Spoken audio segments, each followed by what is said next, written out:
그런 다음에 이제 원나라가 등장해서 금나라를 물리치고 또 송나라를 집어삼켜 가지고 중국 전체를 다 갖게 되는데 이게 참 다민족 국가죠.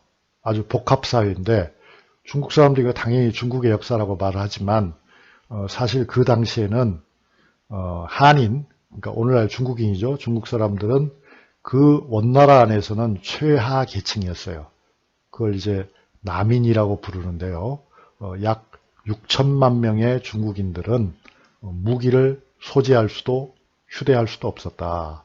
그리고 이제 협조적인 중국 사람들은 한인이라고 해서 약 1,000만 명 정도가 있었는데 그이들은 이제 그 최하위는 아니고 차하위 계층을 이뤘고 그 다음에 이제 지배층으로 올라가면은 몽골인과 페르시아를 비롯한 아랍 이슬람 국가에서 온 사람들이 있습니다.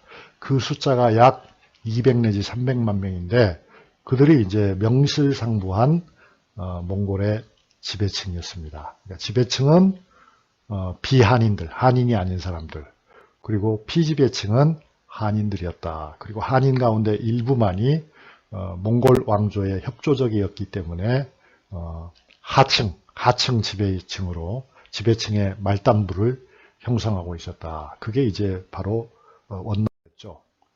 원나라는 보시다시피 뭐 이건 정말 사상 최대의 세계 제국을 건설하죠. 저기 서북쪽으로는 어디까지입니까? 러시아의 키예프까지, 모스크바까지 다 차지하고 그 다음에 그 서남쪽으로는 바그다드를 포함해서 이슬람의 상당 지역을 다 가져가고 그리고 이제 인도죠. 인더스강 북부 지역 그리고 중국 전체 그 다음에 고려까지도 항복을 받고 고려 군대를 동원해가지고 일본까지도 정복을 하잖아요. 그러나 물론 그거는 실패했죠. 태풍이 불었고 뭐 여러 가지 여건이 좋지 않았죠. 또 이제 몽골이 실패한 원정은 베트남인데요. 베트남은 밀림지대인데다가 그때 마침 비가 많이 오는 우기였기 때문에 성공하지 못했습니다. 그러나 많은 다른 지역에서는 그야말로 폭풍처럼 세계를 정복했죠. 그래서 유럽으로도 쳐들어가서 아까 키예프 얘기했습니다만 폴란드 지역 또 독일 지역까지도 진출해서 파죽지세 마치 대나무를 우리가 칼로 탁 짜갤 때 쫙 갈라지는 것처럼 그냥 거칠 것이 없이 다 유럽을 초토화하고 있었는데 그때 이제 내부의 계승 문제가 발생해가지고 대유럽 전쟁은 끝이 났습니다. 이게 이제 유럽 사람들에게는 행운이었죠. 만약에 그렇지 않았다고 할 것 같으면은 유럽의 역사가 과연 어떻게 됐을지 참 알 수 없습니다. 그런데 중요한 것은 이 원나라가 교역을 매우 중시했다는 거죠. 교역을 매우 중시했다. 원나라는 대제국으로 일어나기 전에도 사실은 교역을 하고 있었습니다. 물론 그들은 말을 키우고 양을 키우고 하는 유목민족이었지만 그것으로는 생계가 해결되지 않았기 때문에 중국에서 생산되는 물건들 또 주변 지역에서 생산되는 여러 물건들을 동으로 서로 주고받으면서 그게 이른바 비단길이라고 하는 거 아니에요? 실크로드 상에서 실력을 키워왔기 때문에 원나라는 교역의 중요성, 교역의 이익을 알고 있었다. 그래서 결국 세계적인 교역의 네트워크를 만들었다. 그게 이제 원나라의 특징이고 그것이 중국 사회에도 큰 영향을 주게 되는 거죠. 중국은 세계 속의 중국이 되는 거라 그 말입니다. 그래서 이 지도를 보시면 잘 아실 겁니다. 그래서 이제 육로로 보면은 초원길이 있고 사막길이 있고 또 아래로는 바닷길이 있어가지고 중국과 서양 세계를 육로로나 해로로나 연결했다. 그렇게 연결함으로써 중국을 차지한 몽골족의 원나라는 많은 경제적 이득을 보았고 많은 문화적 교류를 하였다. 그러니까 아까 말씀드린 것처럼 몽골 시대에는 지배층 가운데 누가 있었어요?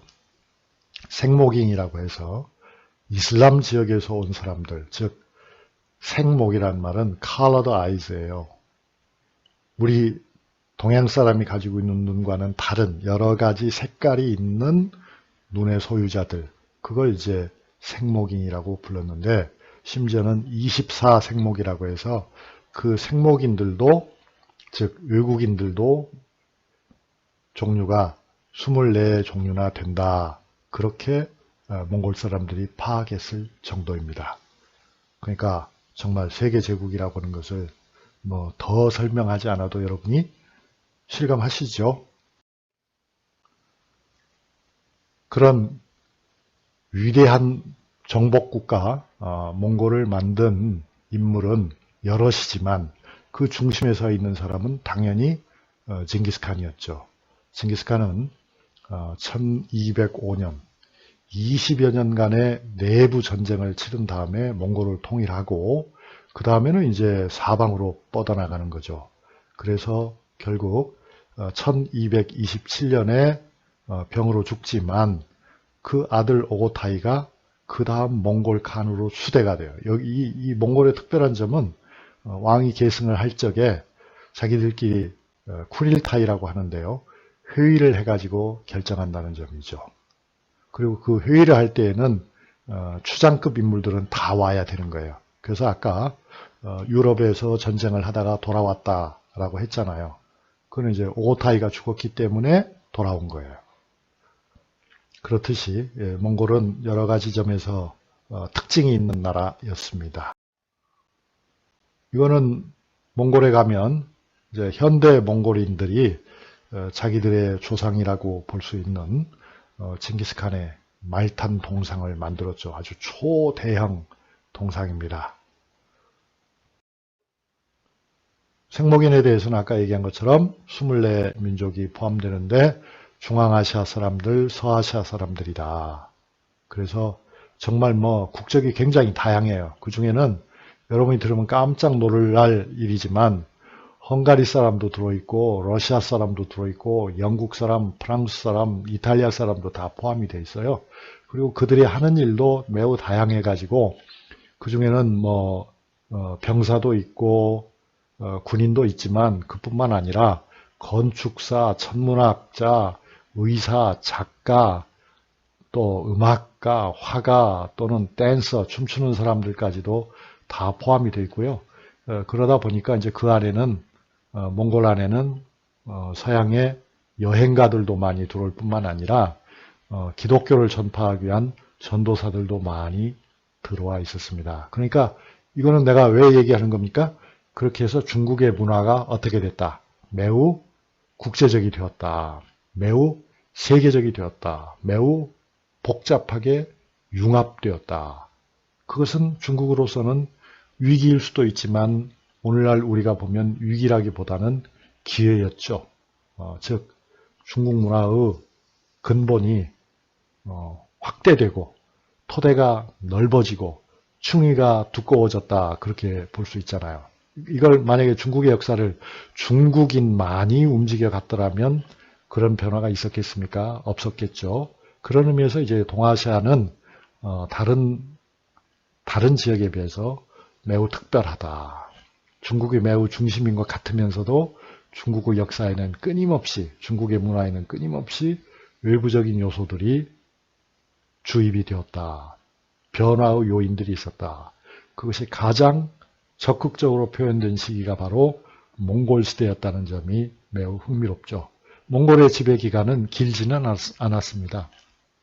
중국의 역사는 길지만 몽골이 지배한 역사는 120년 정도밖에 안 돼요.